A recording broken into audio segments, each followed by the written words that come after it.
How many kitchen knives do you own? Can you live with just one kitchen knife? In this video, I will show you how to learn to pick a solid knife, maintain and cherish it for life. Less is truly more liberating. I live with one and only one knife that I use for everything in the kitchen and even opening the packaging that the other foods come in. Before we proceed further, I just want to let you know that I am not a professional chef or even an amateur one. If you are a chef, then I absolutely understand the need for many specialty knives. Let's dive in. Hi there. I am Simple Vegan Being. Welcome, or great to have you back. I absolutely appreciate you being here. For many years of my adult life, I owned many knives and the further add-on necessary accessories to then manage the whole lot of expensive, mindless, quality crap I owned. I changed myself for a completely different reason, and the welcome side effect was the natural elimination of all of these needless knives and their accessories. The sad truth is, when I did not own so many single-purpose knives, I was perceived as uncultured, someone who is not sophisticated or worldly. The sad truth is, someone who is truly worldly understands that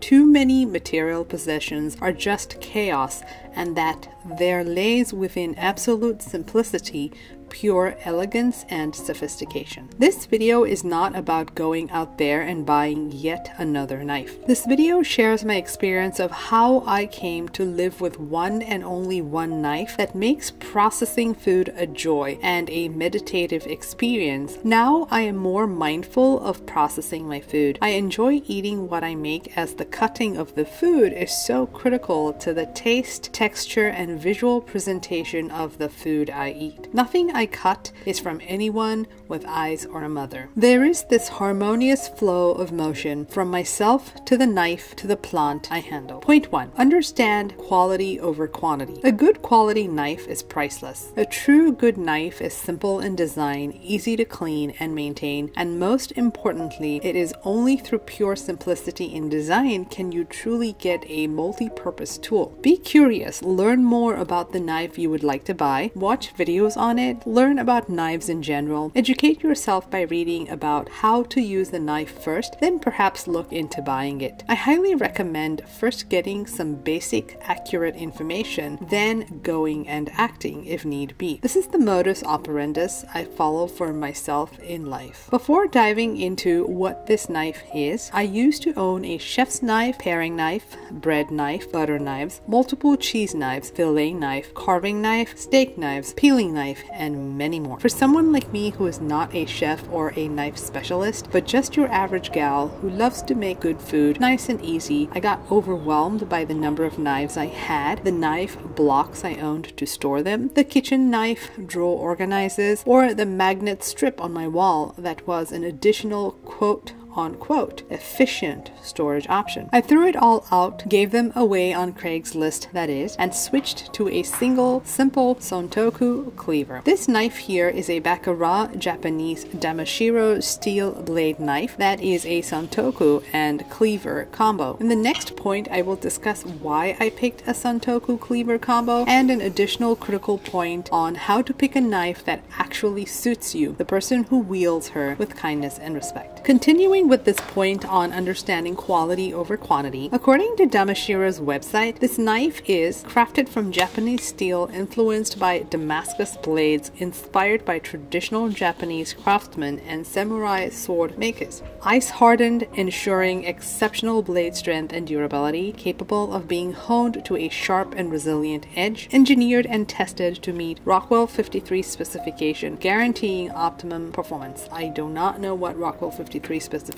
is, for the record. I have watched a documentary or two on making knives and samurai swords in my life. When I saw this knife on sale, I knew it was meant to be. I own one knife, but I have a deep respect for this one knife and wield her gently but confidently, and most importantly, with kindness. This is not the fanciest or best quality knife out there for sure, but for my amateur cooking and my body, this truly flows as a natural extension of my body as per the original sword maker's intentions. Always only with kindness kindness and respect. If you have found this useful so far, please feel free to hit the like button and subscribe for more ways to simplify your life. Point 2. Understand your body and frame size. What do you mean by that? I am a smaller sized and framed person, so trying to wield a huge meat cleaver is not my thing for so many reasons. Understanding your frame and size is critical, as that enables you to choose a knife that you are able to handle safely. This knife is a mini 12cm knife that has a lighter weight blade, which does the job for me. I can wield it to slice, dice, julienne vegetables and handle fruit of all kinds, sizes, and shapes. The type of knife is important as well. The chef's knife is the most common knife you can find at a store and is usually a very versatile knife, especially for handling plants. If you have a good chef's knife, then to be honest, you are all set and ready to go. The Japanese santoku knife is similar to a chef's knife, but it is not a chef's knife. The santoku is a versatile knife that can be used to chop, slice, and dice vegetables and fruit. The santoku knife generally has a much thinner blade, is shorter and lighter in weight, which makes it easier to wield. This works for me. Cleavers come in two versions, a meat cleaver and a vegetable cleaver. In my case, my santoku cleaver combo is a kind and compassionate cleaver, as she is only used to chop vegetables and fruit. Technically, I should have picked a nakiri knife purely for vegetables and fruit, but they did not have one in stock, and the price and quality on this one was just too good to pass. Maybe someday in my life, if I find a perfect, amazing quality nakiri knife, I may choose to invite that knife into my life as an extra knife, but for now, I am pretty grateful and super content with this knife. Point 3. Learn to maintain your knife. A sharp and well cared for knife is the best and safest knife. In the past, when I used to own numerous single-purpose knives and various storage contraptions, I easily got overwhelmed and could never keep up with maintaining the knives. If you are a chef, then yes, by all means, you are totally on top of this. As an amateur who just wants to be able to cook kind and compassionately good food, but not make it my full-time job, I needed something that was super simple and easy to wield and definitely maintain. I always wash my knife immediately after use, dry it, and store it away in a safe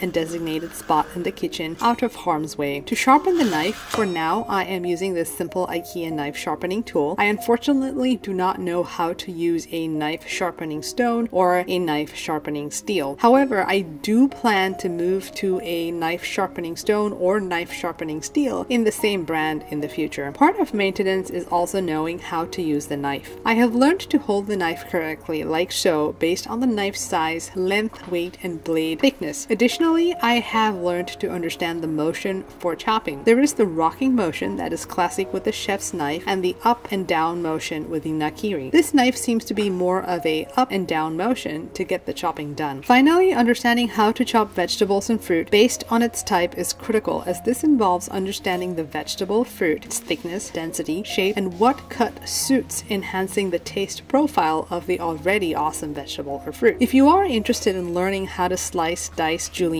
or just process vegetables, here is a link to a short video by Epicurious, which is really good. A must watch if you want to eat plants, be strong, and live long. Bonus point: the ultimate harsh truth. I only eat plants, which means I only need to own one knife that does it all. That's simple. I can now just own one knife and I take it with me anywhere I travel, via checked-in baggage of course. Owning the single knife has changed my life profoundly. It has made me more grateful and appreciative of the strong and functional knife that enables me to easily process my fruit and veggies. I also thoroughly enjoy using it, such that I enjoy making my own foods even more. Additionally, I will keep this for life and pass it on to anyone who wants it once I am old and no longer able to wield a knife by myself safely. I see a lot of people online buying these plastic knives that are not reusable but look pretty in different colors, then throw them away frequently as they cannot be sharpened and reused for life. Not to mention, do you really want those plastic knives that break off easily in your food? To me, it seems like a health disaster waiting to happen. Please let me know in the comments what you think. What is your take on knives? Have you felt clueless in the past, and do you think I was able to help you shed some light on your kitchen knife situation? If so, then please consider liking and letting me know in the comments. I look forward to hearing from you. Thanks heaps for watching, and as always, I am so grateful for you being here. I look forward to seeing you in next week's video, where I share with you one small step I took to simplify my life, thus reducing my stress and opening up a little more time in my life to experience and live a little better. And so can you. Plant strong, animal love, and planet peace.